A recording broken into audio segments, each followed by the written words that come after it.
The Grand Vizier of Oz by Sadi. Chapter 12. The Family Throp. Year 2. Summer. It was a wet, muggy, exhausted sort of afternoon in Munchkinland, and the Throp family were gathered in their informal sitting room, watching the rain patter down outside the windows. Frex was uncomfortable, tugging at his collar and trying to wipe his forehead without letting his wife see, for Melina was 8 months pregnant, ill again, and stubbornly insisting she was cold. "Don't we have any thicker blankets, Barna?" she asked, looking at the maid who had just come in with a hot drink for her. Bryna shook her head. "Not thicker, ma'am, but I could fetch you more of them if you like."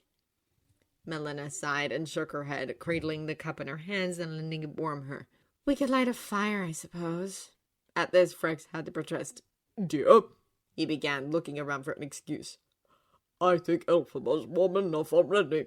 He gestured to their daughter, who was sitting on a rug on the other side of the room, quietly playing with some wooden blocks. She had been dressed in a fancy purple outfit, but at some point must have simply discarded it, and Frex was grateful that no visitors were expected for the rest of the day. Melina looked at her, tilting her head as she smiled fondly, then shivered and pulled the blanket higher. Frex felt her forehead. "Are you sure you don't want to go to bed, my dear?" She rolled her eyes and ignored him. Birna spoke up. "Would you like us to fetch that trunk for you now, ma'am? It may do you good to move around a bit." Melina, who had nearly forgotten about the things she'd asked to be brought from the attic, straightened up and smiled.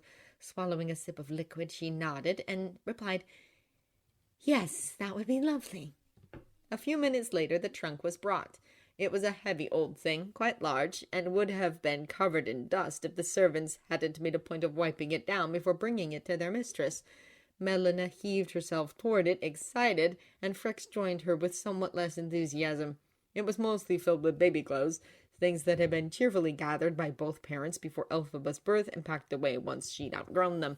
About half were old-fashioned hand-me-downs from Frex and Melina's old babyhoods, and although they had more than enough money to buy new ones, Melina was a sentimental woman and flatly refused to get rid of even the most worn-out little wool hats. "Oh, Frex, look at this!" she exclaimed, pulling out a tiny blue dress that Frex had always secretly hated, but tolerated just for sake of seeing her face light up each time they rediscovered it. "This was mine," she murmured, caressing the fabric. Then she held the dress up and looked across at Elphaba, who was still engrossed in her game. "Do you remember when she fit into this?" asked Melina, wistful now. "She's getting so big." "She's 2.5. he agreed blandly, looking through the trunk. This wasn't packed very well. The clothes are mixed up with toys and such." Melina looked back at her husband and the growing piles of baby clothes on the floor around them. Continuing to dig, she suddenly frowned. "Frex, isn't that your stuffed scarecrow doll?" He looked, then reached in to pick it up, turning it over. He hesitated, but he could hardly deny it. "Yes, it is. I thought I'd lost that." Melina fixed him with a pointed stare. "You lost it right after Elphaba was born. She was supposed to have that doll, Frex." "That was an accident," he promised, and aware that he hadn't had much credibility since his disgusted outburst at said birth, turned and called, "Elphaba, come here, we have something for you." Little Elphaba looked up, puzzled but not bothered by the interruption to her game. She climbed to her feet and toddled over, still holding one of the square blocks. Frex put on a smile and handed her the doll. "Papa?" "For you, Elphaba.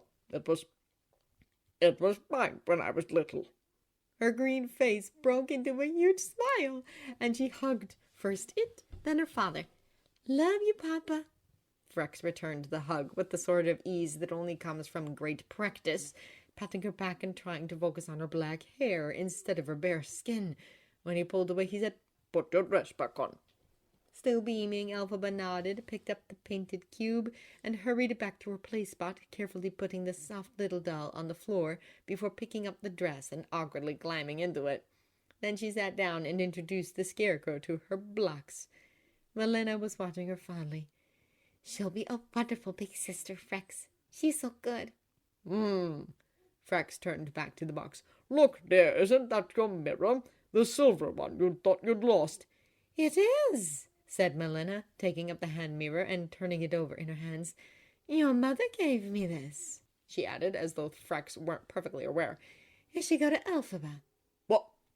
What? Asked Frex. I'm going to give it to Elphaba, Melina declared, holding out the mirror more to look at its delicate engravings than her own reflection. Clothes should be the only family heirloom she gets, and every young woman needs this sort of thing. Her husband was hesitant. Are you sure that's a good idea? Melina frowned, glancing up. Why not? He seemed to have trouble choosing his words. Do you really want to give Elphaba something so associated with looks? It was clear in an instant that these words were wrong. Melina's face darkened, and she slammed the mirror down. Elphaba? She called, struggling to her feet. Elphaba, would you like to play with paints again? The bright-colored ones you and I made a mess with last time. Elphaba, cradling the little scarecrow like a baby of her own, looked up eagerly and glanced at Frex, who had so disapproved last time. I can paint me? She asked as her mother waddled over. Yes, and even better, you can paint me, too. Elphaba squealed and jumped and clapped, white teeth bright in her face, and Frex just shook his head as Melina called to the servants. A few minutes later, 5 or 6 pots of simple water paints had been prepared and set out on the floor atop an old stained tablecloth. It wasn't very big, but Elphaba was a careful child, and Brna was standing by to mop up any spills. Frex continued to unpack the baby things while Melina settled herself on the floor by her daughter, helping her back out of the small fancy dress and draping another cloth over her own clothes. I'm going to be green today, she declared, handing Elphaba a brush. Will you paint me? Elphaba giggled and stood standing by her mother and smearing the globby green mix across one cheek in big uneven swirls. She focused intently on it, tip of her tongue sticking out, and held the brush tightly with both hands. Although some clumps ended up in Melina's hair and ear, most of it ended up where it tended, first on both cheeks, then her forehead, nose, and chin. The silver hand mirror was used for an inspection. Frex, I think our daughter is going to be an artist, declared Melina, and said daughter beamed. What color would you like to be, Elphaba? The child paused, looking at the array of colors, and Frex fully expected her to pick pink or white, the closest shades to normal skin. Instead, she pushed both aside and reached for the bright red pot. Red, Elphaba? You want to be red today? She nodded. Like the codlings. Melina laughed and promised that she would look just like a codling when they were finished. A few minutes later, Elphaba's face was almost entirely caked in red, and she sat cuddled beside her mother. It was now quite impossible to sit on her lap, as the two of them looked at their reflections. We're beautiful, declared Melina, hugging her daughter. We are very beautiful. And when the new baby comes, we'll all paint each other, and all 3 of us will be beautiful. Elphaba smiled and leaned against her mother, the fast-drying paint starting to crack every time she moved her cheeks. Green chips were already flaking away from Melina's chin and forehead, but she didn't care. She kissed Elphaba's black hair and said, Brna, would you fetch the camera? Frex, listening, was startled. Camera? You want a picture of this? Yes. Brna? Right away, Mom, said the woman, smiling as she hurried off. Elphaba looked up. Take a picture? Mm-hmm. We're going to take a picture right now, and we're going to frame it and hang it on the parlor wall so that everyone can see how beautiful we are. Melina, cried Frex, horrified. The guests! Already stare, she replied, and said nothing more to him until Brna returned. I'm afraid I don't know how to use it, ma'am, she confessed. Frex does, said Melina, one arm on her large belly and the other around her daughter. Take the picture, Frex. Dear, I really think... Take the picture, Frex. He took the picture. He took several, actually, despite the expense of the device and the film inside it, for Elphaba seemed to love posing, and Melina freely indulged her. When at last he had an excuse, the film was spent. Frex rather firmly suggested that it was time for Elphaba to take a bath and go to bed. The little girl made no protest, but picked up her new doll and hugged her father again, leaving little flakes of red on his shirt, before hugging her mamma and then leaning over to press her cheek against Melina's belly. She wrapped her arms around the swell and said, night, baby." She got an extra kiss for that. Elphaba's nanny, an antelope who had also been the midwife at her birth, was waiting quietly at the door for her charge, and as they walked off towards the washroom, Elphaba's light, happy voice could be heard as she introduced the woman to her new doll. Melina smiled and leaned into the cushions of a couch, offhandedly thanking Brna for putting the paints away and looking around for her blanket. Frex draped it over her and sat down by her side. "Dear," he began carefully, "I was able to find more milk flowers for you." "Ugh," groaned Melina, feeling her stomach clench. "Frex, I don't feel well. I hate those things, and I've already got a cold." "I do," he said, gently stroking her hair, "but it's important. Think of the baby." Melina Throp sighed. She knew perfectly well that there was nothing wrong with the baby. She, unlike her husband, knew exactly what had caused Elphaba's odd skin tone, and it wasn't something that this child had to worry about. The pretty little green bottle she kept after that wonderful night out was safely hidden in a drawer upstairs, and there was nothing left to drink in it anyway. She knew that she could tell Frex about it, explain that it had been a gift from that charming man who had turned out to be the greatest wizard that Oz had ever known, and avoid eating any more of those horrible white plants. But she looked into his face, so open, so adoring, so trusting, and knew she couldn't do that to him. Sighing, she took up a bleached white stem and chewed. Year 22. Summer. As Elphaba Throp, Grand Vizier of Oz, returned home to Colwyn grounds for the first time in almost a year, she noticed several changes, large and small, that were the first real signs that more had been happening in Munchkinland than anyone had told her. Most obviously, there were now guards at the manor's main gates, mostly ceremonial by the look of them, but these munchkins took themselves very seriously, and Elphaba had the impression that if she hadn't been such a distinctive figure with a green skin dress and hat, she would have been made to wait until someone inside permitted her entrance. The second thing she noticed as her carriage rolled in was that there was a heavy-looking chain dangling from and clanging against the iron rungs of the gate, as though it were now habit to lock them firmly every night, keeping everyone out. Or in. The third, which was nowhere near as threatening and yet somehow just as unsettling, was that every servant she could see, be they maids or gardeners or stable boys, was arrayed in a new silver-looking uniform. The Throp family servants had never been liveried before. It was not overall a very welcoming sight. The grounds themselves were lovely, of course. The warm sun and the blue sky shone down on everything, making the already bright colors of Munchkin flora and architecture seem somehow even brighter, until the entire place felt like a picture in a children's book. Elphaba smiled at that, for even she found the Emerald City a little too green at times, and leaned out the window to smell the flowery breeze that always made her feel at home. She was recognized, of course, by staff and servants whom she had grown up with, and waved back at them merrily, so it was only when her driver actually stopped them at the manor's front doors that Elphaba's thoughts returned to the less pleasant issue of why she was actually there. Stepping out of the carriage and giving her customary thanks to the driver and soldier who accompanied her, Elphaba looked around at the hastily assembled staff, trying to find Buck among the silver uniforms. She had hoped to speak with him first, to get his entire story before saying anything to her sister, but no such luck. Nessa was already wheeling herself through the front door, looking delighted and beautiful in her blue dress and red chair. "Elphaba!" she cried happily. "We weren't expecting you." Elphaba smiled back with little effort and walked forward, taking her sister's outstretched hands and crouching beside the chair. "I was able to take a few days off," she said, not exactly lying. "I thought it was important that I come to see you." Nessa beamed and squeezed her hands. "Your timing is perfect. Father will be back from Leinster tonight, and I've just finished my meetings for the day. We have all afternoon to talk." She grinned and, releasing the brake on her chair, turned to wheel herself inside. "Come in, Elphaba, come in.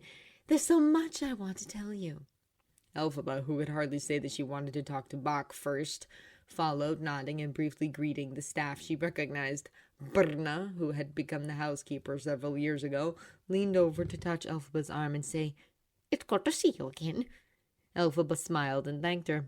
Nessa was oblivious, hurrying them inside and sending the servants back to their usual duties. She rolled on ahead into the main parlor, maneuvering around furniture with practiced ease and settling herself beside an end table that was just the right height for her chair. Elphaba took the couch. "Tea," she said primly to one of the servants, not Bach, who bowed to them both and walked away, leaving Elphaba feeling like she was visiting some very formal place rather than relaxing in her own home. Nessa, however, seemed pleased. "We've been buying tea from the Vinkis recently," she said cheerfully. "Those farms they've been starting in the wetter parts of the grasslands apparently have amazing soil. Father and I are hoping to import some of it soon to see if we can produce our own crop next year." Elphaba's brow raised as she took off her tall hat. "Import soil?" she asked dryly. Nessa sighed. "Tea, of course. There's some sort of lovely spice in the Vinkin blend that we just haven't been able to reproduce, and everyone wants it. So the buying price has gone up," she explained, as though her sister didn't work with finances every day, too. "As far as I know," said Elphaba, "the Vinkins are hoping to make enough profit from those exports to offset all the money that went into building the farms and hiring workers in the first place. I don't think they're likely to sell one of their best products to a competitor."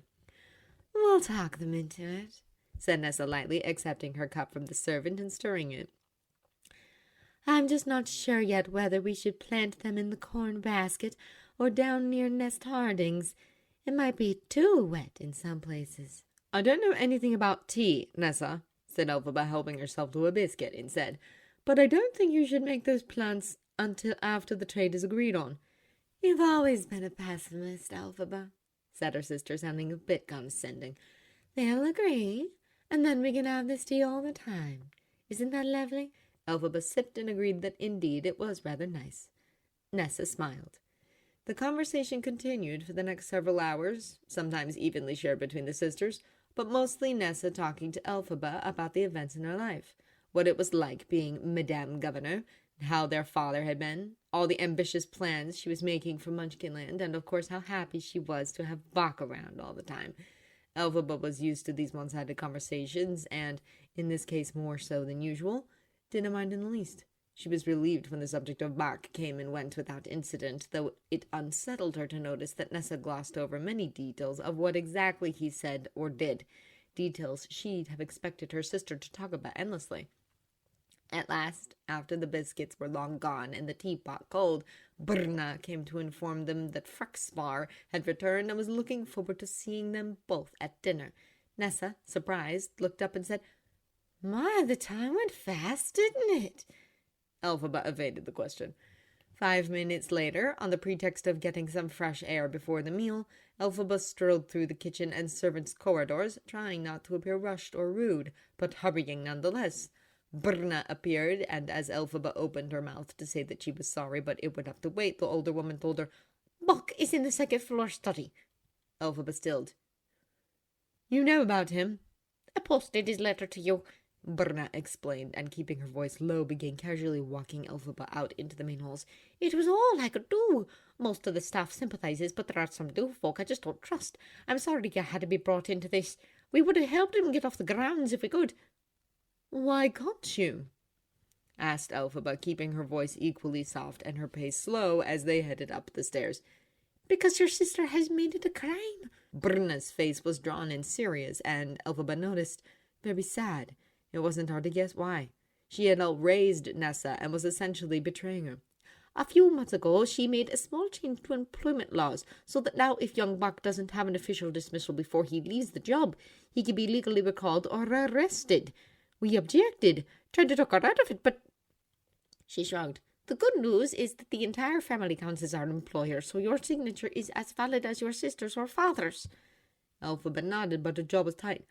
"How could Nessa make a change like that in the first place? I can't see father agreeing. There's no point in having such a law." "I'm not sure your father knows," said Brna carefully. They had reached the study now, and she reached out to open the door. Bach was waiting inside, pacing anxiously and silver cap askew. He looked up as they came in, and, upon seeing Elphaba's face, he hurried over holding papers that were obviously his employment contract. "Miss Elphaba, please, I know I have no right to—" She held up a hand, not planning to waste any time on this. "I'll help you," she said, "but first I want to know exactly what's happened. Why are you even working here? I thought you were writing your novel." Nervously crinkling the papers in his hand, Bach glanced at the door. Brna had closed it, promising to keep watch outside, and forced himself to take a seat in front of Nessa's desk. Elphaba took the other. I was writing," he said, "but, well, did you know I attended Shiz on scholarship?"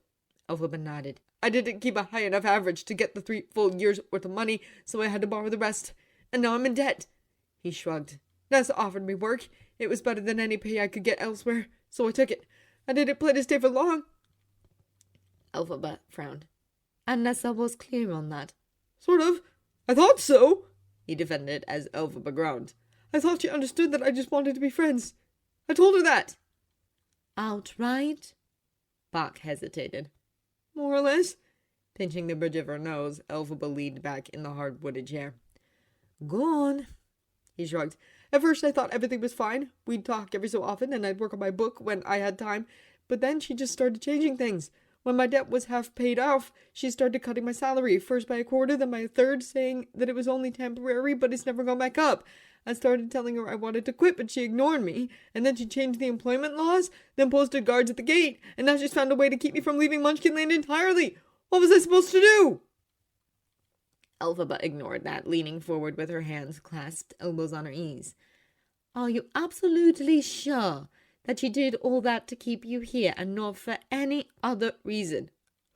"I'm sure," he said, "but I can't prove it." He glanced at the door again and offered the paperwork. "Please sign it. I never wanted to hurt her. I just want to leave." "You've been hurting her for almost 4 years, Bach. Even when you broke up with her in Shiz, she was still convinced that it was just a phase, and that someday you'd get back together. Every letter she sent me has made it sound like you were a perfect happy couple. If you run off now without even saying goodbye, she'll chase you. Ending your contract won't change that." Bach looked down. "I don't know what else to do." Neither did Elphaba, but she took the papers anyway. Reading over them, her eye now trained to look for little legal details, she caught Nessa's alterations, so innocent-looking, so rationalized, yet so dangerous. Once she was sure of what she was signing, she put pen to paper, but did not give them back to Bach. "You're going to talk to her," Elphaba told him, "after dinner, with me. I'll try to keep Father out of it, but you've got to make sure this never happens again." The Munchkin cringed. "What am I supposed to say? As soon as she knows you've helped me, she'll be furious." "Face her, Bach, and hold your ground for once," replied Elphaba, annoyed now. She stood up. "If you'd told her the truth from the beginning, this wouldn't have happened, and I wouldn't have to go out there now, knowing we're about to break her heart." Bach looked away. "I'll give you the contract afterwards," she promised, heading for the door. "I suggest you work out exactly what you're going to say." Dinner was torture, and only in part because Elphaba knew what was going to happen next. Nessa was simply happy, and having finally finished talking about everything in her life, asked many questions about Elphaba's, which served as a nice distraction for the guilt-ridden elder sister. On the other hand, Frex was there too, and less than thrilled by the surprise visit. The first thing he said, once the unpleasant pleasantries were over, was, "What brings you here?"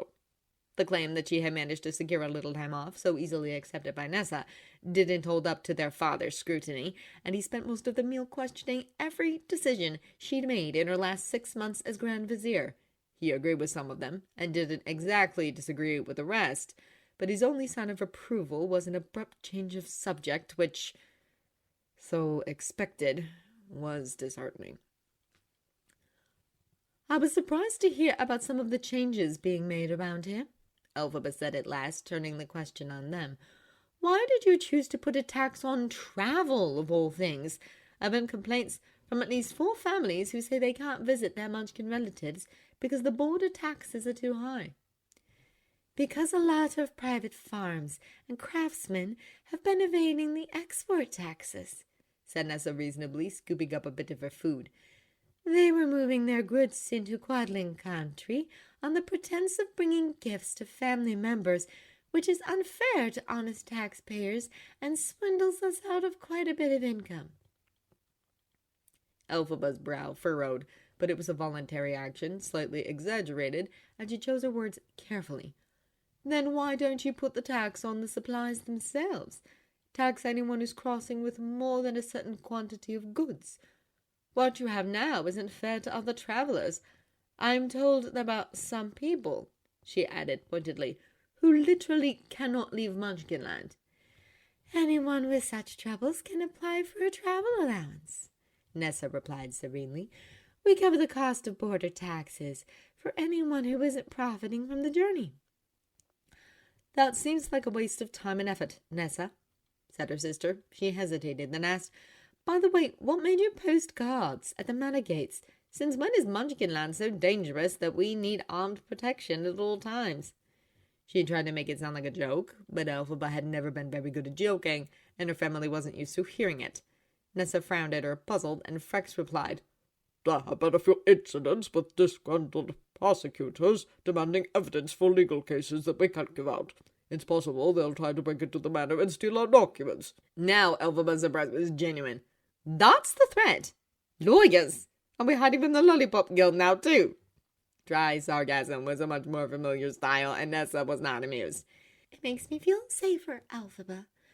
Remember that all your pro-animal changes have made enemies as well as friends, and while you have half the Gale force to protect you in the Emerald Palace, we are nearly so secure. It was meant as a guilt trip, and there was just enough truth in there for it to work. Still, Nessa, they're only rumors. It's not worth making such a drastic change over. Nessa scowled. Is there anything else you'd like to question about my methods, Madame Vizier? Elphaba hesitated. She hadn't meant to bring up uncomfortable topics before Bach had a chance to say his piece, but it occurred to her that a warning might soften the blow, and if Nessa was making this official anyway. There is, actually, she said, and put down the spoon with which she had been half-heartedly picking at her dessert. I'm worried about the mandatory dismissal clause you've added to employment regulations. To her credit, Nessa's face remained impassive. In a perfectly innocent voice, she said, I thought I'd explained that when I wrote to inform you about the change. She was also a very good liar. Both she and Elphaba knew perfectly well that no such letter had ever been sent, and Elphaba felt slightly cornered. She had never been as good with subtle word games as her sister, so she replied directly. You never told me about it at all. I didn't know until I came here. Now Nessa did react. She stiffened and her eyes narrowed in suspicion. Who told you? Fuck! Nessa sucked in a breath, her face turning white and then red, and her expression darkened. Frex watched her, puzzled and concerned. Nessa, dear, what's wrong? She ignored him. And what exactly did Buck say to you, Elphaba? That you made that change so we couldn't leave without your consent. Nessa's jaw clenched. And you believed that? I hate to say it, Nessa, but I can imagine you doing something like that if you were desperate. I don't see any other reason for you to have made such a change. It was prudent, Nessa spat. I was making sure no employers could suffer business losses by having their staff desert them without notice. Frex was somewhat confused, but he said to Elphaba, That's a valid reason. Father, it's ridiculous. Don't you see the potential for someone to abuse that power? Book tells me he's been asking to leave for months and was denied every time. There's nothing valid about that. That breaks every ethical rule that is and ruins everything I've been trying to accomplish. Frex seemed unmoved, so she tried another tactics. Didn't you say yourself at Lurlinamus that it's wrong to try to force anyone to love you? His brow furrowed. I told you not to misuse your magic. The method makes no difference, argued Elphaba. You said I have a moral duty. Doesn't Nessa have one too? Or is it all right for her to try forcing someone to love her? It's not the same, protested Nessa. Buck wants to stay with me. Elphaba looked at her with a mixture of sorrow and disbelief. He doesn't, she replied softly. He's packing to leave right now. What?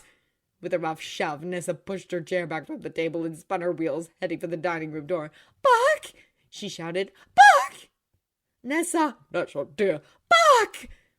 The door opened before Nessa reached it. Bach had apparently been waiting nearby, rehearsing, probably, if the scraps of paper in his hand were anything to go by, and let himself in with no small amount of reluctance. He wasn't wearing his uniform, but rather the bright clothes normal for a Munchkinlander, and Nessa stopped cold at the sight. "Bach," she breathed, "what are you doing?" Drawing a deep breath and glancing at Elphaba, avoiding Frex, Bach looked at Nessa and carefully said, "Nessa, I care about you. You're my friend, but I don't love you, and I don't want to be here.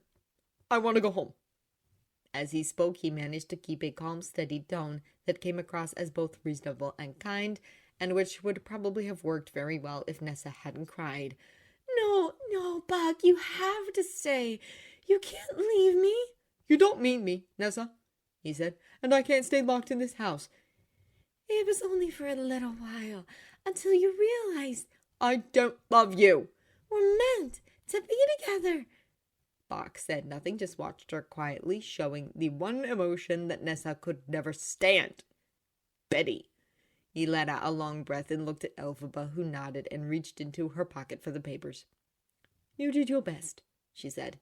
He took them and looked back at his Madame Governor. "I'm sorry." Her eyes flickered between his face, the papers, and Elphaba, and suddenly she realized what had happened. "No, no, you can't." "Goodbye, Nessa." "No!" She lunged, grabbing for him, but Bach was already scrambling away, backing out the door and slamming it behind him. His pounding footsteps could be heard sprinting down the hall. Nessa screamed, "Bach! Bach, wait! Come back!" She rolled herself towards the door, trying in vain to pull it open with her own heavy chair blocking the way, shouting all the time, "Open the door! Someone open this door!" Frex moved towards her to help or comfort, but Nessa ignored him, arms flailing as she hauled futilely at the handle, and then Elphaba took hold of the chair and pulled it in the other direction. Let go of me, Elphaba! Father, stop him! Bring him back!" For the first time in her life, Frex hesitated. It was a painful, horrible moment for him. For all that he'd indulged his daughter's fancies, he'd also always believed her to be perfect, pious, generous, and above all honest. But before this day he'd scarcely heard about Bach, nor had it ever occurred to him that his beautiful child might have had other less respectable motives behind her suggestions. He was not, however, so willfully blind to her faults that he failed to see them now. Elphaba was right, however much he might hate it, and suddenly his strict morals were in conflict with a father's love for his child. The only reason Nessa never realized he wouldn't have helped her was because Elphaba chose that moment to step around the chair and block her path to the door. "Nessa, how could you?" she howled. "How could you do this to me?" Her voice was soft. It had to be done. Nessa's mouth hung open in furious horror. "You're my sister," she breathed. "You're supposed to help me." "Nothing either of us can do will make Bach love you," Elphaba said quietly. "You have to let him go." "I'm sorry, Nessa." "You're horrible!" shrieked Nessa, flinging herself backwards and nearly rolling over her father's toes. "You're a horrible sister. You never do anything for me, ever. You have so much power and magic, and you never do anything for me." "Nessa, I love you." "Get out!" "Nessa, out! I don't ever want to see you again." "But, Elphaba," said Frex, "you've done enough." He knelt beside Nessa and reached out to give her an awkward hug over the arm of a chair. His cold stare informed Elphaba that, quite simply, she was no longer welcome in his house. With nothing left but her duty, Elphaba said, "Father, I need your word that Nessa won't—" "Munchkinland will obey the wizard's law," he replied flatly, "and that of his Grand Vizier." Elphaba nodded sharply, aware that this was all she would get, and backed away towards the door. She opened it quietly, watching as Nessa began to sob on her father's shoulder, asking over and over, Why? Why did no one love her? What was so awful? What was wrong with her?" Freck shushed her and stroked her hair and reached out to pull a silver hand mirror from her side, holding it up and showing that she was beautiful, brave, perfect. Elphaba closed the door and leaned her head against it. Through the wood she could still hear his gentle words, his assurances, slowly soothing Nessa's tears. She covered her face with her hands. Miss Elphaba? Brna. She was waiting nearby, hands twisted together, sorrowful. She didn't mean it, Miss Elphaba. Give her time. Elphaba nodded, slowly closing her eyes and taking firm control of her shuddering breath. I know, she said, but it hurts anyway. She's my sister. And she couldn't ask for a better one, said the older woman, taking the liberty of giving her mistress a little hug. Your family loves you, Miss Elphaba. Even your father deep down. They just don't understand it. It would be nice if that were enough. Elphaba just closed her eyes, accepting the embrace and trying not to cry herself. I have to go, she said in a tight voice. Back to the city. Now. I can't stay here. No, I suppose you can't, said Brna, patting her back and gently guiding her away from the dining room. Come, I'll get you a hot drink and arrange for your carriage and driver. Thank you. Brna smiled softly at her fondly, and after a moment she said, Your mother would be proud, you know. She would never have stood for such a thing. It was meant as a distraction, and Elphaba accepted gratefully. I thought she didn't care about her duties. She always left them up to father. Oh, she hated running the show, said Brna. But she cared. She cared about fairness and happiness and would never have let your father and sister to treat you so badly. She loved you. Elphaba nodded and tried to smile. So I've been told. Brna hesitated, glanced back at the closed doors, and said, Let me show you. 10 minutes later, Elphaba was sitting in the kitchen, sipping a hot chocolate, while Brna was ordering her staff about, sending for Elphaba's driver and bodyguard, and instructing the cook to prepare a large basket of travel food. She made no attempt to hide her additions of extra sweets and sumpai fruits, Elphaba's childhood favorite, and then vanished into a back room for a few minutes, returning with a small wooden box. We were cleaning the attic last month, she explained quietly. After the madame died, your father had all our things put away, and when we found them, he gave most to your sister. She looked apologetic. But these were to be thrown out, and I thought you'd like to have them. Here. She unwrapped and handed over a small pile of photographs. They were large, meant for display, and every one of them showed Melina and Elphaba laughing and playing, covered in cracked remnants of colored paint. Your mother wanted to show that color didn't matter, Brna explained to the startled woman. She said you were beautiful. Elphaba slowly leafed through the pictures, studying each one intently and trying to drink in every detail. Some were posed very properly, with mother and daughter sitting beside each other, but as they went on, they became sillier. Elphaba's 2-year-old self was standing, smiling, laughing, and reaching up to wave at the camera. She gleefully showed off her red-painted skin and snuggled up against her mother's cheek several times, cradling a green and gold doll against her shamelessly bare chest. But it was the images of Melina that truly took her daughter's breath away. The look on her face was heartbreaking. That said face was caked in green, only made it sweeter. Melina obviously adored her daughter. In every shot, she was hugging her, tickling her, kissing her, or playing with her. In one picture, she was teasing Elphaba's hair into ridiculous tufts, and in another they were each kissing one cheek of the toy, which looked up close to be a stuffed scarecrow. I have the doll here, too, said Brna, unwrapping a cloth bundle and handing it over. They were all packed up at the same time. It was once your father's. Elphaba took the little thing, running her fingertips over its frayed edges and painted face. I don't remember this, she said quietly. You loved it, Brna told her. I think you named him Mr. Cotton Crow. That drew a little laugh. Makes sense, said Elphaba. He's a cotton scarecrow. You slept with him every night until your mother died, added Brna fondly. Then you... Yes, she hesitated. Well, you thought he might make Nessa happy enough to stop crying. Elphaba faltered, hands tightening just for a second, but she nodded. I wish it were that easy now. Brna squeezed her shoulder. Give it time, she said. I'll write to you, if you like, until she comes around.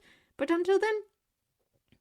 Until then, I'll stay in the city and wait, Elphaba said in a resigned voice. She stood up, carefully gathering the doll and pictures. Thank you, Brna. Any time, dear, she replied quietly. Let's get you on your way.